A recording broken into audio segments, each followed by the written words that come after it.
ஹரியோம். வணக்கம். சிந்திக்க சில துளிகள்.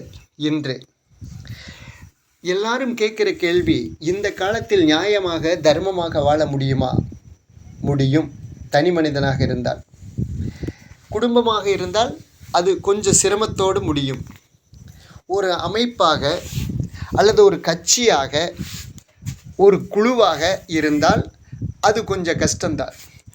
எப்படி என்றால், உதாரணத்துக்கு இன்றைக்கி அரசியலில் சொல்லுவாங்க, தர்மத்தையே அடிப்படையாக கொண்ட கட்சி, இந்துத்துவத்தையே ஆழமாக கொண்ட கட்சி, ஆனால் அவர்களே இப்படி செய்கிறார்களே, உதாரணத்துக்கு இந்த நாட்டினுடைய பிரதம மந்திரி இப்படி செய்கிறாரே அப்படின்னெல்லாம் சில பேர் சொல்லுவாங்க.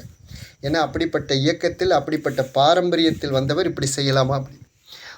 ஒரே ஒரு உதாரணம், ஒரு கபடி மேட்ச் நடக்குதுன்னு வச்சுங்க.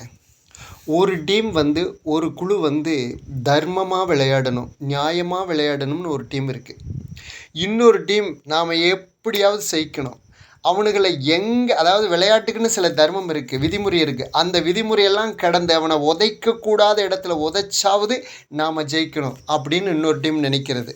ஆனால் நடுவரோ அவங்களுக்கு சப்போர்ட்டாக இருக்குது. யார் அநியாயமாக விளையாண்டு எப்படியாவது ஜெயிக்கணும்னு நினைக்கிறாங்களோ அவங்களுக்கு இந்த நடுவரும் உதவியாக இருக்கான். அப்போ இந்த டீம் எப்படி ஜெயிக்க முடியும் சொல்லுங்கள்? இவங்க தன்னை காப்பாற்றி கொள்வதற்காகவாவது இவங்களும் அவர்களைப் போல நடந்தாக வேண்டும். அதுபோல்தான் இன்றைய அரசியல் கட்சிகள், நியாயமாக நடக்கும் என்ற கட்சிகளினுடைய நிலையும் இதுதான். நன்றி, வணக்கம்.